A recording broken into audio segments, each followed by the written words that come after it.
Boker Tov, Shalom Aleichem, j'espère que tu vas bien. On est vendredi, veille de Shabbat.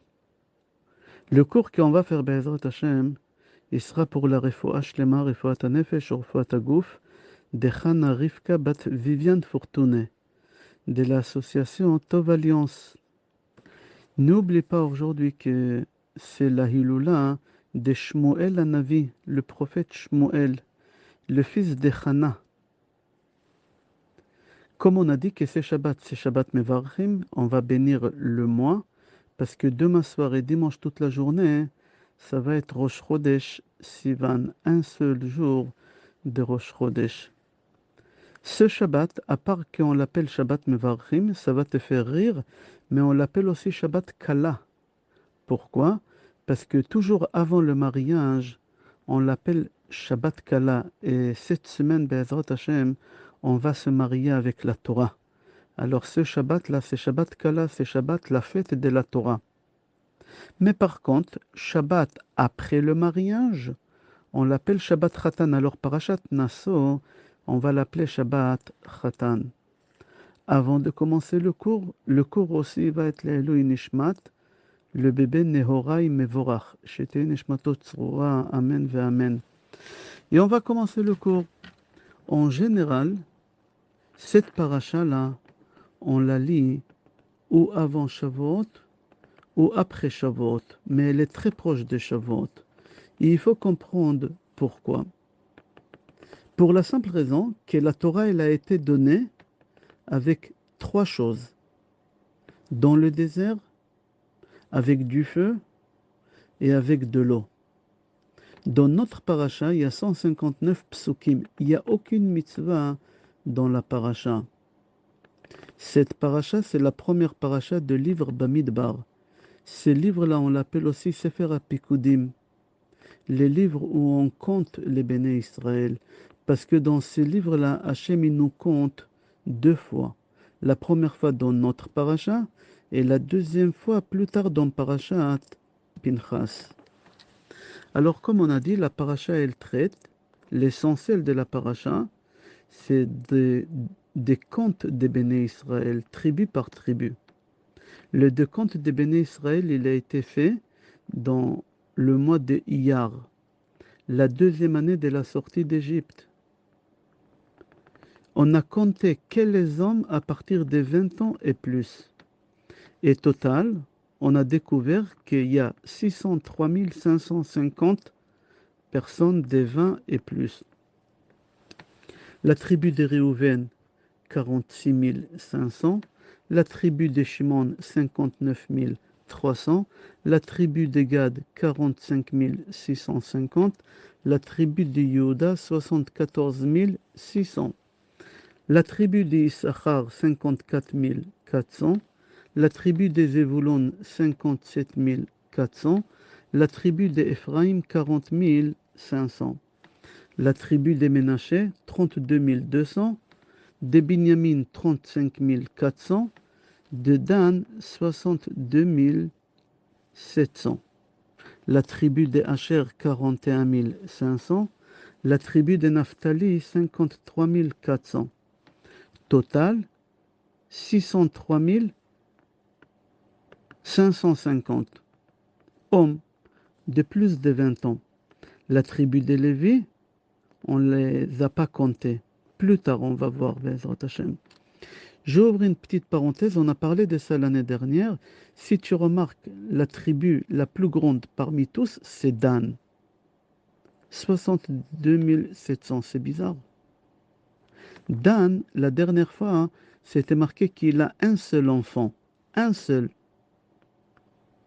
Chushim ben Dan. Comment c'est possible qu'avec un seul enfant, il a dépassé tout le monde? Tous, ils avaient 30, 40 enfants. Et Dan, il avait un seul enfant.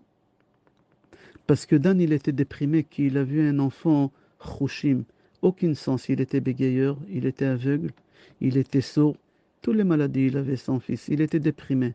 Son père, il lui a dit, Li Shuatra Kiviti Adonai. Attends Hachem. Hachem, il va t'aider. Prie Hachem. Tu vas voir. Et c'est ça qu'est-ce qu'il a fait Dan. Il a dépassé tout le monde. Pas il les a rattrapés, il les a dépassés. On n'a pas le droit de baisser les bras. On n'a pas le droit de croire qu'on a échoué quelque chose. On n'a pas le droit d'être dans l'angoisse, dans la tristesse. C'est dommage. Regarde Dan, il a combattu la tristesse, il a dépassé tout le monde. Je referme la parenthèse. Dans la paracha, on va voir que les Lévi'im, ils étaient responsables du transport des tabernacles et tous les ustensiles. C'est eux qui ont démonté et ils l'ont monté. Ils l'ont assemblé quand il fallait prendre la route. Eux, ils ont habité très proche du tabernacle. Les Shvatim, ils étaient divisés en 4 groupes. Chaque groupe, il avait un drapeau. Par exemple, à l'est, c'était la tribu de Yehuda, à l'est du tabernacle. C'était la tribu de Yehuda avec son drapeau, et avec lui, il avait la tribu Issachar et Zevulun. Au sud, c'était Réhouven avec son drapeau, et ceux qui étaient avec lui, c'est Shimon et Gad. À l'ouest, c'était Ephraim avec son drapeau, et avec lui, ils étaient Ménaché et Binyamin. Au nord des tabernacles, c'était Dan avec son drapeau, et avec lui, Asher et Naphtali. Même au moment des déplacements dans les déserts pendant 40 ans, c'est comme ça qu'ils se sont déplacés, pendant 40 ans. Et la Torah, la paracha, elle nous détaille les enfants d'Aaron, qui ils sont 4, Nadav, Avihu, Elazar et Itamar. Comment c'est Nadav et Avihu, ils ont ramené un feu étranger au Mishkan, et c'est pour ça qu'ils sont morts sans enfants. Elazar et Itamar, ils ont continué à servir au Beth Amikdash comme des Kohanim. À la fin, on va voir que la tribu des Dan, elle a été aussi comptée, à part, d'après l'ordre de Hachem. Mais eux, ils étaient comptés à partir de l'âge de 1 mois et plus. Mais total, la tribu des Lévi, ils étaient 3 familles. Gershon, Kehat ou Merari. Gershon, il avait 7500 personnes. Kehat, 8600 personnes. Merari, 6200 personnes. Et à la fin de la paracha, on va voir Pidyon Bechorot. Et jusqu'ici, c'est la paracha. Et j'aimerais revenir sur quelque chose. J'ai dit tout à l'heure que cette paracha, en général, on la lit avant Shavuot et c'est rare après Shavuot. Mais elle est toujours collée à Shavuot. Pourquoi? C'est rapporté dans Yalkut Shimoni sur le Pasuk dans Sefer Dvarim, chapitre 33, Pasuk 2. Adonai misinaï ba, vezarach mese'ir lamo, ofi'a me'ar paran, ve'ata mirvevot kodesh, mi'imino eshdat lamo.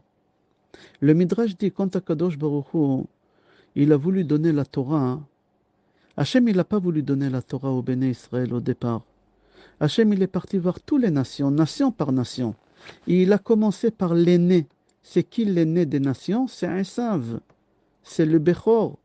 Hachem, il leur a dit, vous voulez la Torah? Et eux, ils ont dit, Hachem, qu'est-ce qui est marqué dans ta Torah que tu nous proposes? Hachem, il leur a dit, c'est marqué, n'est pas tué, l'otirtzach. Ils ont dit, non, on ne peut pas. Avinu haya rotzeach.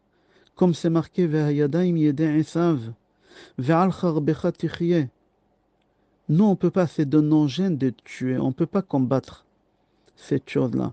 Hachem, il est parti voir Amon et Moab. Il leur a dit, vous voulez la Torah? Et ils lui ont dit, qu'est-ce qui est marqué là-bas?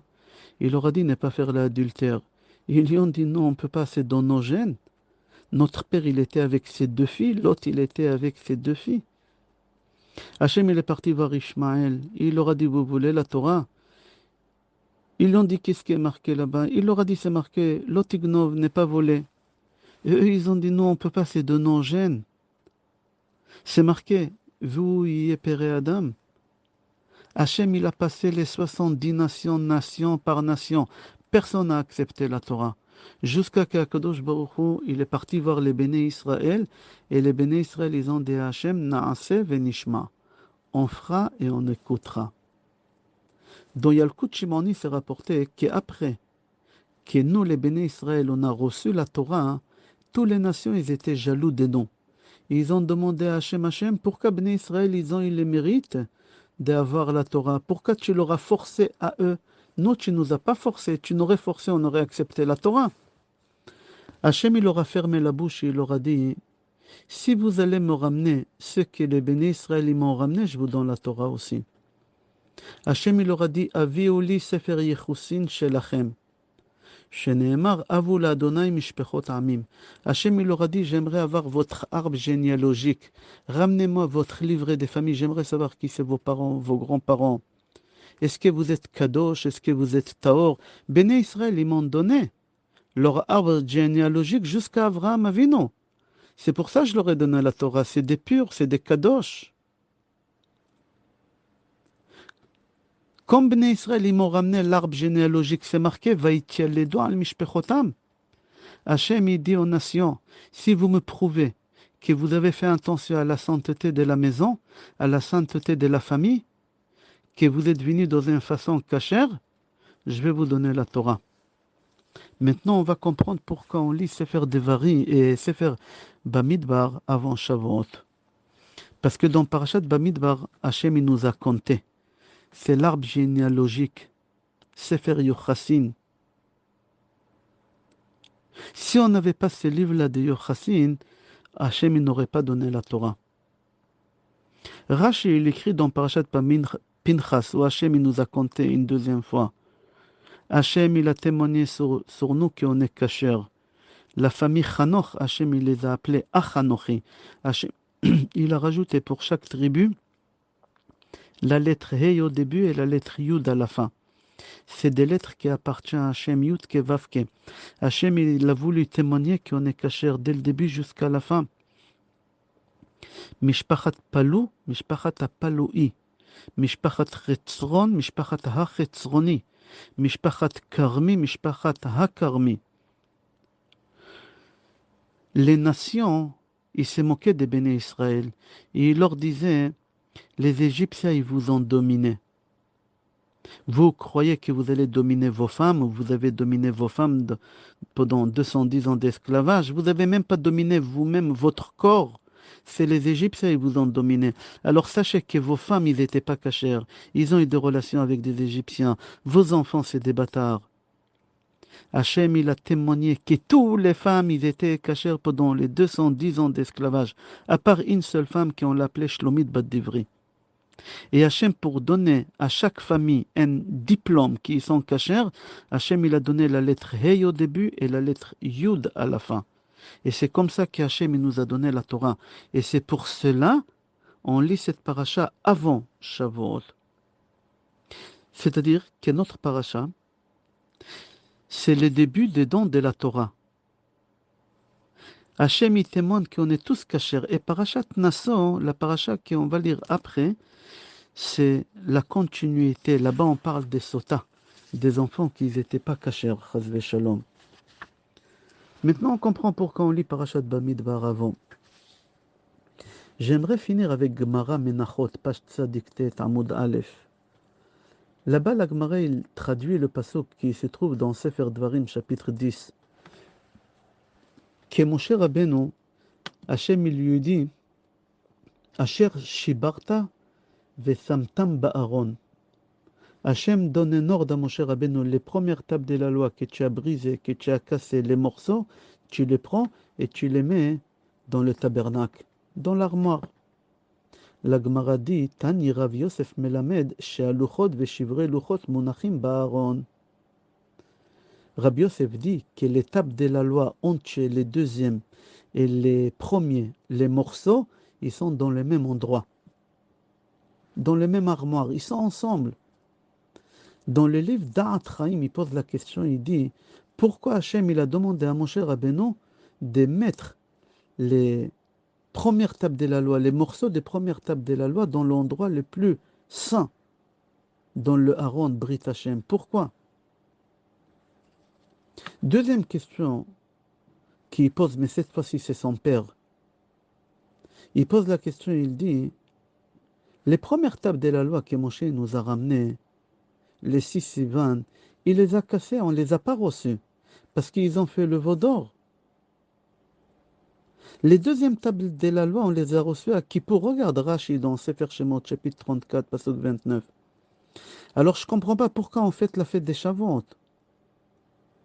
Pourquoi on fête la fête des Shavuot, les 6 Sivan, puisqu'on n'a pas reçu l'étape de la loi? Mon cher Rabbeinu, il les a cassés. On doit en réalité fêter les dons de la Torah à Kippour, parce qu'on a reçu les deuxièmes tables de la loi, qu'ils ont resté entiers à Kippour.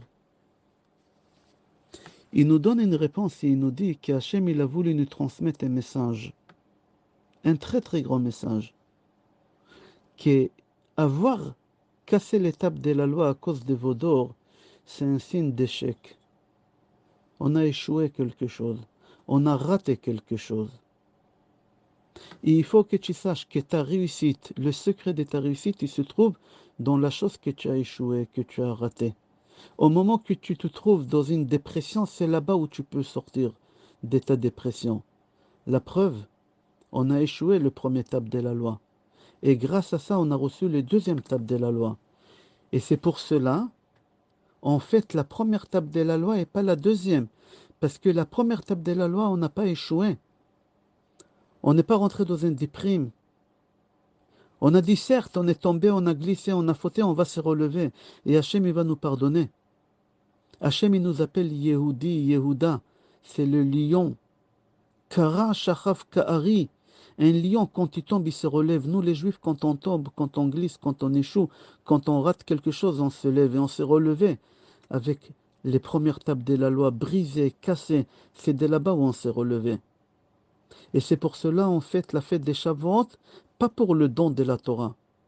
Pour ça qu'on a su qu'il faut se relever, il ne faut pas rester à terre, il ne faut pas rester sur le plancher.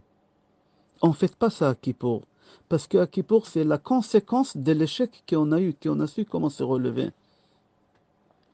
À Shavuot, on ne fait pas le don de la Torah. On fait la raison pour qu'on a reçu les deuxièmes tables de la loi. Quand Chas Shalom, tu échoues, tu baisses pas les bras, et tu essayes encore, et tu n'as pas honte, et tu as cette audace de dire à Hachem, la prochaine fois, Hachem, tu vas voir, je ne vais pas te décevoir. Et tu glisses encore et encore, Hachem il sera là, Hachem il va t'aider.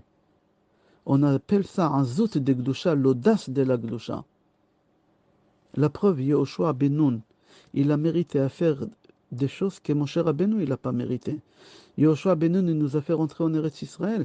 C'est marqué dans Yalkut Shimoni, dans Michelet, chapitre 21. Que Yoshua, il était bouché. Quand j'ai dit bouché, il comprenait rien du tout. Il était bête. Et quand même, il a mérité de nous donner tous les enseignements que Moshe, il n'a pas pu nous donner, de nous faire entrer en Eretz Israël. Pourquoi? Parce que Yoshua, il a été têtu. Il a dit, j'ai pas réussi, je vais arriver. J'ai pas réussi, je vais arriver. Il n'a pas lâché Moshe Rabbeinu, il a avancé pas à pas, pas à pas. Hachem, quand il voit quelqu'un qui ne relâche pas et qui s'accroche, Hachem, il lui paye. C'est marqué. Notzer te'ena yochal piria. Akadosh Baruch Hu va t'aider. La même chose, le Rambam. Jusqu'à un certain âge, il était bouché. Son père, Rav Maimon, il le frappait. Il était orphelin de sa mère. Sa mère, pendant l'accouchement qu'elle a accouché, le Rambam, elle est morte. Son père, il le traitait le fils des bouchers parce qu'il était bouché dans la tête. Jusqu'à qu'un jour, il a prié, prié, il s'est sauvé. Il est parti chez Rabbi Yosef ben Migash, qui lui a tout transmis. À l'âge de 34 ans, il a écrit le livre Les Guides des Égarés. Il a écrit le livre Ayad HaChazaka. Il y a encore des rabbinim qui n'ont pas baissé les bras. Rabbi Akiva à 40 ans, Ben Azaï. C'est lui qui ne baisse pas les bras. Kadosh Baruch Hu, il aime plus que n'importe qui. Et à la fin, Hachem, il va le payer. Hachem, il va te payer. Et c'est pour ça qu'on a reçu la Torah. Et on fait la Torah à Shavuot. Quand on a échoué, quand on a glissé. Mais on s'est relevé. C'est ça le plus important, c'est de se relever. Et c'est pour ça qu'on lit Parashat Bamidbar avant Shavuot. Je te souhaite Shabbat Shalom, Rosh Chodesh Tov u'Mevorach Be'ezrat Hashem. Qu'on entende des bonnes nouvelles, comme j'ai dit, Refa Shlema, Refa Tanefesh, Refa Tagufra, Narivka, Bat Viviane Fortuné. Et l'Eloui Nishmat Nehorai Mevorach. Et c'est Shabbat, Shabbat Mevarchim. Dimanche c'est Rosh Chodesh, demain soir et dimanche Be'ezrat Hashem. N'oublie pas, aujourd'hui c'est la Hiloula de Shmuel Hanavi. Sa mère aussi, elle était têtue, elle n'a pas baissé les bras. Elle a eu Shmuel, l'équivalent de Moshe et Aaron. Et c'est Shabbat, Shabbat Kala. Je t'embrasse, Shabbat Shalom, Chodesh Tov, et Shabbat Kala Sameach Be'ezrat Hashem, Kol Tov.